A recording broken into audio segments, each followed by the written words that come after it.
This is, I suppose, my response to the fact that I made you play 5 Dates, and now I have to play the complex. Buyer's remorse. Hello and welcome to Buyer's Remorse. I'm Darren. I'm Justin. And on Buyer's Remorse, we find games in each other's libraries and that are unplayed and force each other to play it for an hour and see if that game is awesome or a top-tier trash. Top-tier trash. What gem did I choose for you this time, man? The complex. Oh, that's why you said this could take a while.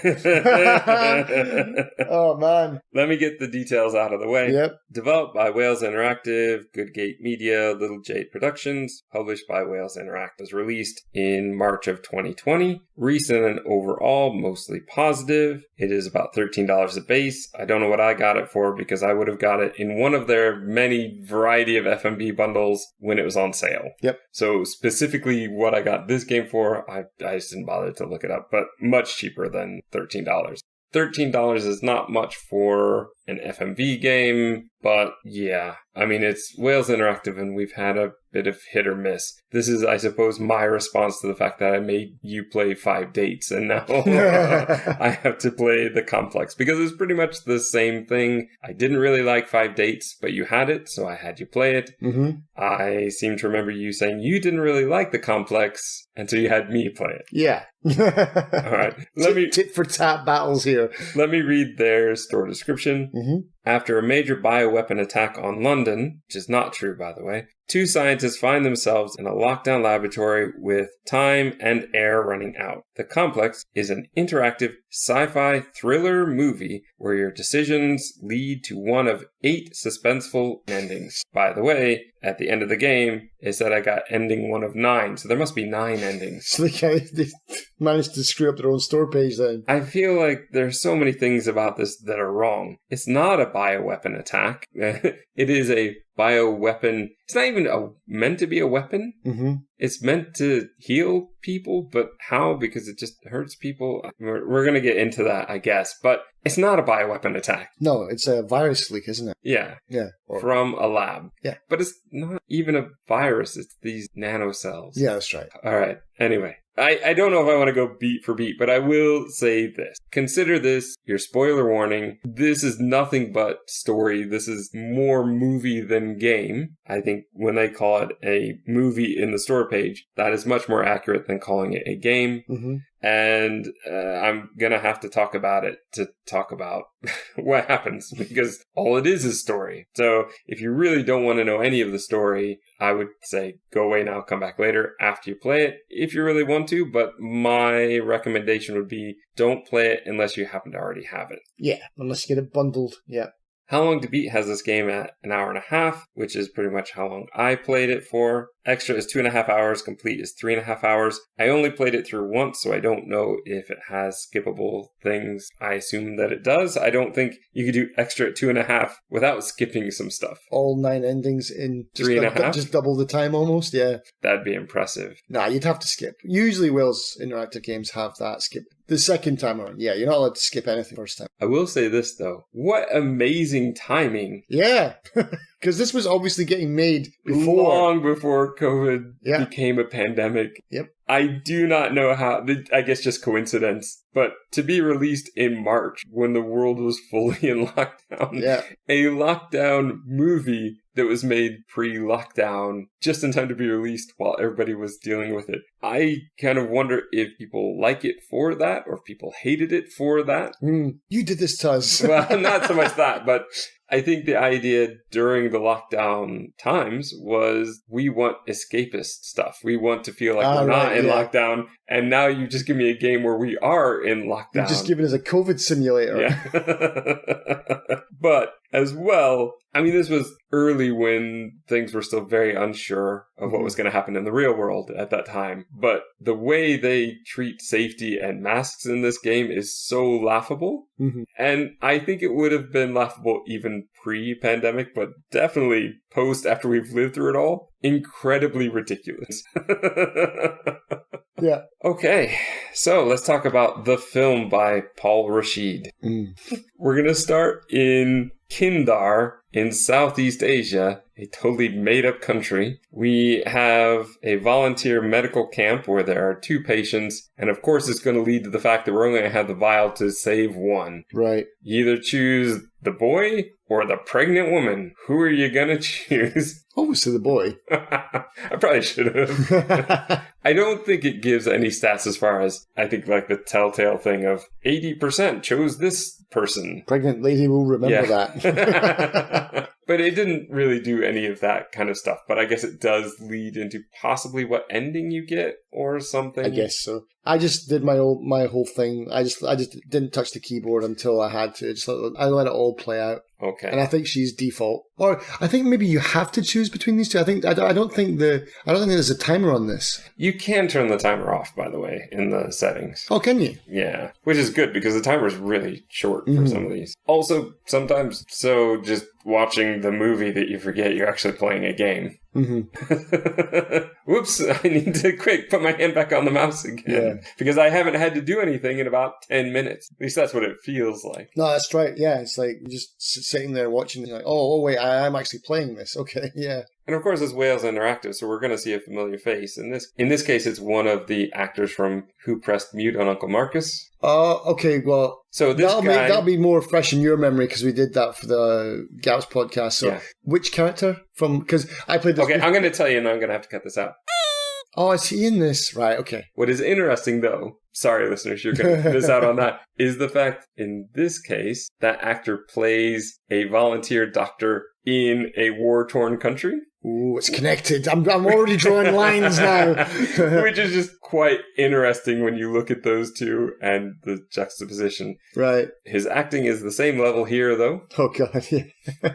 We have our 2 main characters here, Amy and Reese, cut to 5 years later. Amy's giving some presentation, and it's just such a weird dynamic between those two, and the fact that Amy is working in London and talking in the presentation about how great that Britain's going to be first on Mars or have a colony on Mars, something like that. She sounds very pro-British. Right. And yet she's not. And Reese, as a character, he's wearing an Oregon shirt and he's doing all this other stuff. I'm like, did they get confused as to who was meant to be the American and who was meant to be the one from England? Because it's just very weird.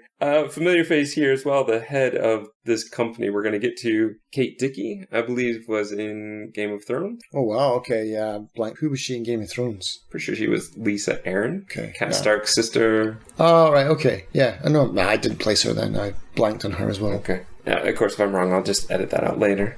But yeah, Amy's giving this presentation with this jerk at the end of the table. Yeah, just, why are you even here, man? Just get out. With his tie undone. And say, this seems like a terrible idea. Isn't Kindar a bad place and your boss works with them? And you can just click one button where you ignore it and one button where she fixes the problem by what she says. No, this is a good thing. Yeah. Yeah, okay, whatever. Then we have Claire, the sick woman on the tube who's clearly infected right away. And the woman across from her seems concerned and then just starts filming her. Of course, because it's 2020. we don't help people anymore. We film them dying. Some assistant, or I'm not sure what the actual role in the company that character has, but she runs in to say, Amy, we've got to go right now. There's an emergency, and you can either choose to keep giving the presentation or take off. I didn't care about the presentation, so I just took off. Yeah, so I was sit in that room being insulted by that twat. Here you have Claire in this medical container, basically. Yeah. And you have to choose to send her by ambulance or drone. That's right. I just sent her by drone and nothing happened. I don't know if ambulance crashes or something. Like, okay, what was the point of that decision? I won't know unless I do it again. Yeah. So then we get in that workplace. We meet her boss, Natalie Kensington. And the whole company is called K Corp, which I guess is Kensington Corp. Most generic name, K Corp. Ree shows up. Amy's mad at him, I guess because he left Kindar a year before her. She says things like, why don't you just go bungee jumping again? It's just really petty and stupid. Yeah. And then we have to choose, do we follow Reese into the bathroom to talk to him more? Do we go straight with your boss, Natalie? Or do we just go to the office? And the stupidest decision seemed to be go to the office, so I chose that one. You see 3 Kindar interns all having a conversation, which doesn't really affect anything. Do you think that choices matter in this game, other than the fact that you get different endings and different percentages of your personality? Because when you pause the game, you have different personality aspects: honesty, bravery, curiosity, intelligence, and sensitivity. It seems like it's funny playing these games because you see their evolution and you see what made it into the gene pool and what was cut. They did that with this, they did it with Bloodshore, and then it didn't seem to come back again. They're like, nah, this isn't working. No one really appreciates this or likes this. But no, I don't think anything matters. I mean, at least not in a sense of... You can't avoid being locked down. You can't... Yeah, it's like there's no game there. It's just like, yeah, you're just playing with percentage points of something. And it's just like, the only way that choices matter, inverted quotes here, the only way that choices matter in these games are, well, then you get to see this scene. If you choose this, if you do this other, if you choose this one, then you get to see this scene. Ooh, replayability. You know, it's like, it's not really, because it doesn't matter. And I just now I've got to remember, did I go to the office the first time or did I follow her? And then it's just like, you have to keep a spiderweb tracker of all your previous choices, and I just don't like that. Yeah. I don't know if this game gives you an indicator of what you've chosen before. It'd be great if it did. Mm-hmm. I'd have to do a second playthrough to know that, and I haven't done that. And it's possible, because I was watching someone stream a game, totally not my cup of tea, but it was like a visual novel, and so it's all about dialogue choices. But at any moment in the game, you can tab, and then it shows you, as long as you played the game through once, it'll show you every single dialogue option, the whole tree from start to finish, and you can be like, okay, I said this last time, I'm going to say this time. And then you can go and watch the other half of the film. There's a whole bunch of choices. And it's like, I like that. And you can chapter select as well. And it's like, yeah, this is what we need, really. If you, especially in a game like this, if you're going for multiple endings, don't expect me to remember everything. Jeez. I agree. I also find that sometimes, because of the nature of the game, it does freeze a few times. Mm-hmm. Not completely frozen, like froze my computer, but the frame, like the last frame of a scene, will freeze for about 10 seconds while it's loading and trying to figure out the next one. It's not the smoothest version of this that they've done. Right, yeah. We, of course, are going to have to go into that lab. And so we have to walk through this void, which just takes forever and looks terrible. There's a whole changing scene before they get in. And then they walk through, and it's just so long. And we find out that they are basically walking through a vacuum. That's why they need the suits on. I didn't quite understand that at the time, because I couldn't understand why they took the suits off once they got into the lab. Mm-hmm. It seemed like having an airtight hazmat suit, given that there's a virus, might be a good idea. Yeah. But no, they're going to take them off immediately to hang out with the other 2 doctors for about 5 seconds before one of them turns out to be a traitor. Yeah. Is it a vacuum? Is that... Because the hazmat suit is like plastic, isn't it? It's not like a space suit, is it? No, it's more like a space suit. Oh, is it? I just don't remember because I played it ages ago. They have the hazmat suit at the beginning of the game when they're volunteering in Kindar. Ah, okay. But when we get to the lab here, that void, it is more like a spacesuit. Okay, because that makes sense. Because if you try to tell me they're walking through a vacuum wearing a face mask and some polythene gloves, it's like, no, that's not how it works. No, but they get into the lab and immediately take it off. And I'm like, wait a second. Yeah. Are you sure you want to do that? Because it seems like might be a good idea. And there are times where Amy will open up the tank and interact with Claire, and she has her mask off. Oh, it's okay. I trust you. Trust her? I don't think I trust you with a deadly virus. I think you need to be a bit more cautious than that. And the mask that she wears is also kind of flimsy. It's just this plastic face cover. Yeah, it's not about masks. It's about following protocol. You know, there'll be like an entire folder on all the safety procedures. And one of them is not just like masks are optional.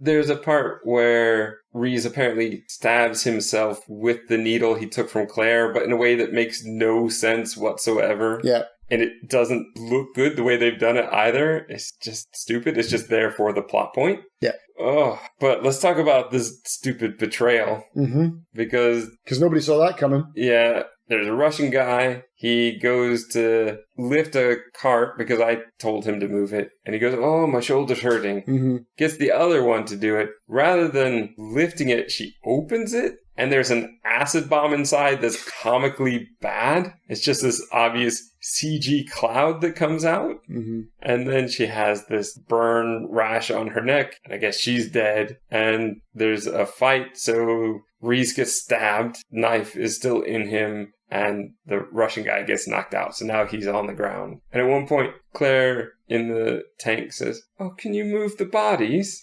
And they do. They put them in the bathroom. Yeah. I think we have more important issues here, given the timeline. The big question here, which I knew right away it was going to be, head of the corporation, she wants the nanocells, but obviously she's going to be bad because she's head of the corporation. The nanocells, so stupid. To get enough of them, I'm going to have to take enough blood to kill her. That's your choice. Do you take all the blood in one vial? Apparently, one vial is enough to kill her. Super concentrated. Or do you try to save her? Of course I tried to save her, because stealing all the blood is dumb. Yep. Yeah, okay. So, what do you remember about this game? What do you remember? I remember they drop a guy down a really big hole at some point. Yeah, that comes up later. So, Right. the Russian guy wakes up and he tries to attack again, and you fend him off. Yeah. And then you can just choose to throw him down the hole, because there's this whole thing about we might be able to escape through this unfinished subway tunnel. She drops potassium or something in the water of the toilet bowl, and it's like a grenade went off. Yeah. And so that hole, they want to see how deep it is. I was trying to get Amy to jump down there, but the game wouldn't let me. Mm-hmm. It stops. I think that's what happens is he wakes up to stop her from going down. Right. But once he's been knocked off, then you can drop him down the hole. Head first. And he screams the whole way, and I think they realize it's too far for them to go. It's a big drop, yeah.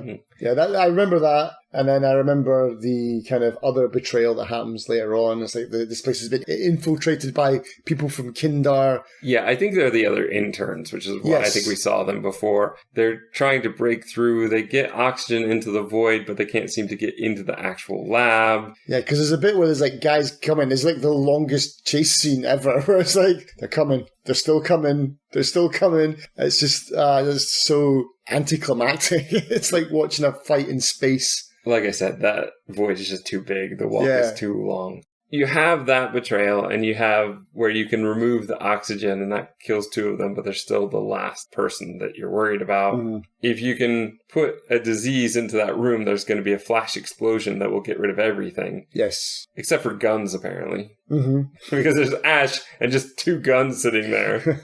There's the whole bit about the betrayal. And Claire always passes out before she can actually give any real information. Wait, I did it for Mina. Who's Mina? Oh, she's passed out again.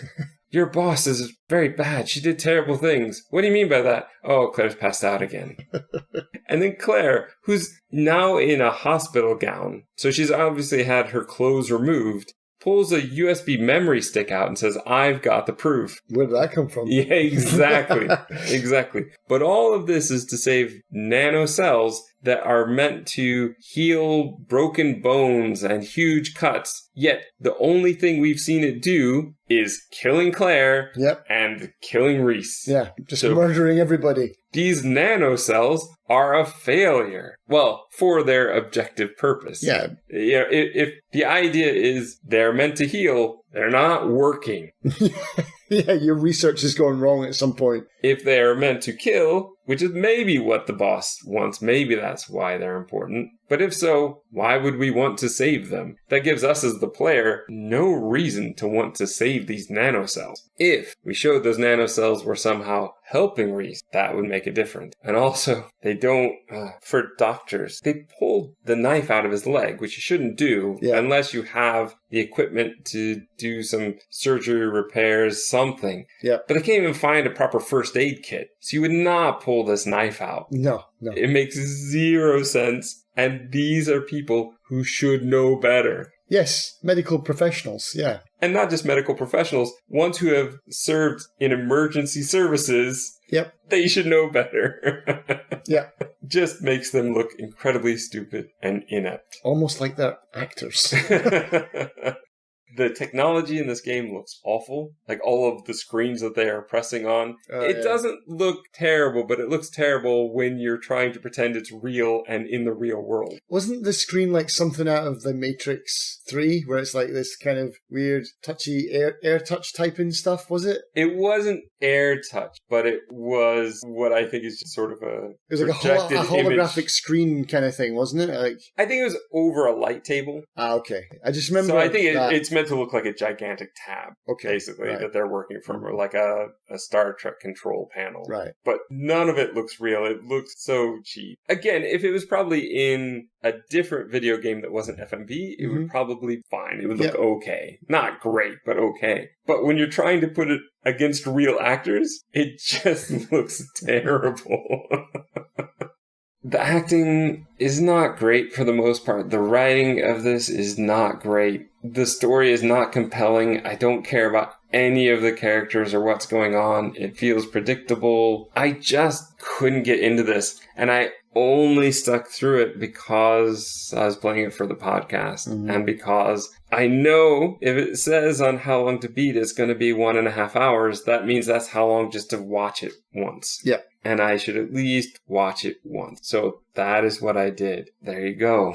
You never went back to it a second time, I'm assuming. No. Okay. I was done with it like the first time. And usually I would go back like for the, what was that one? The one with all the art gallery, the art stuff. What was that called? Night Shift? Night Shift, Late Shift, some of that. I went back and I think I got all the endings. I think I 100% of that game. I think I did for that as well, though it felt a bit cumbersome by the end. It did. It definitely did. But it felt worth it. Like for me, I wanted to see the different endings because the first ending I got was terrible. Everybody died basically. I was like, okay, I want to start saving people. You can also end up in different locations in that one. Yeah. And get completely different scenes. But for this one, the acting was so bad. I couldn't sit through it again. I would have to cringe my way through another playthrough, and I couldn't do it because, like you just said, none of the decisions that they make any sense anyway. So it's like you're basically asking me to make bad decisions. It's like I would never do any of this. Where are the good decisions? Oh, there are none. All right. Well, I don't want to play it again then. Done. Yeah, it was terrible. So to answer your question, I do not plan to play again. You're not going to play it again, right? So you're not going to play it again, but would you recommend it to someone? I'd recommend it to you. I've already played only it. because I know how torturous that would be for you. Maybe on the stream where you can enjoy it with your community. Yeah. Watching it alone is torture. It's pretty bad. It was bad. I don't think I'd recommend it to anyone. Even FMV people? No, because this isn't really... Yes, it is full motion video, but it's not an FMV game. No.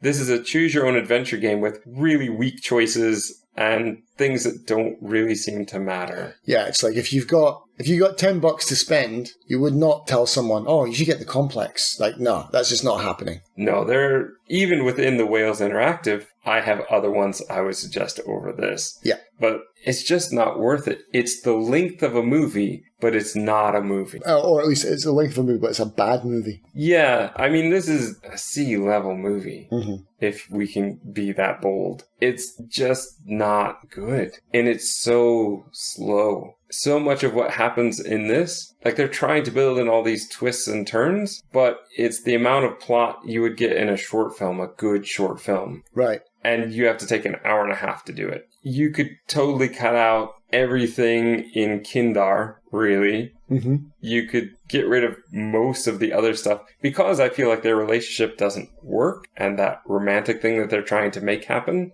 doesn't work for me. You can get rid of quite a lot. You can get rid of the whole walk into the lab, really. It's a movie that needs to be completely rewritten, reshot to make the characters more likable in some way or give us more meaning to relate to them. And it really would need to be edited for time. So basically you're saying you need to burn the whole movie down and just do it all over again. Yes. Write it, script it, shoot it, edit it, get new actors, just make it, just let's pretend that the complex doesn't exist. But that's where I'm saying I just don't think that there's much redeemable about this movie, quote unquote, that I would recommend to people. I don't see who it would even be for because I think people who like this genre, this is not what they like it for. Mm-hmm.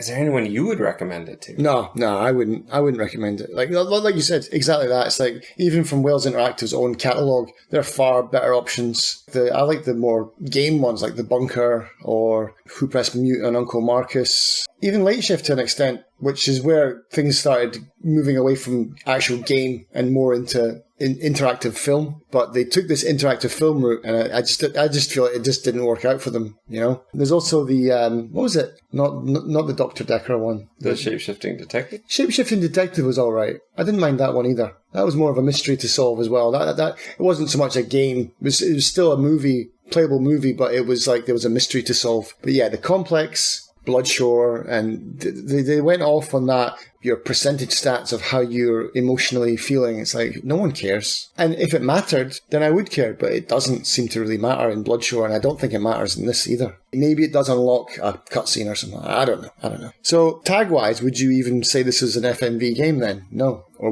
would you grudgingly give it the FMV tag? I would, just because it does have full motion video, but I wouldn't recommend it to FMV fans. Like I said, I don't think this is the type of game that they're going for. Right. And I really struggle to say what else I would think it is. I wouldn't really say that it's story rich, which is one of the common tags. Right. Story poor? Is that possible? Wait, I did write some down. Let me turn the page here. Story poor. Yeah, I put FMV just because I didn't know what else to put it. Right. Lame choices, I guess. Choose your own adventure, but it's not really a choose your own adventure because there's no adventure and you don't really get to choose. You don't go different places. You don't do different things. Mm. Whether you choose the ambulance or the drone, you're going to end up at the lab. Right. It'd be shocking if there's a way to never end up at the lab. That would be interesting. And so, listeners, if you have played this game and gotten an ending that's so ridiculous, like Amy dies in the first 10 minutes, great, let me know.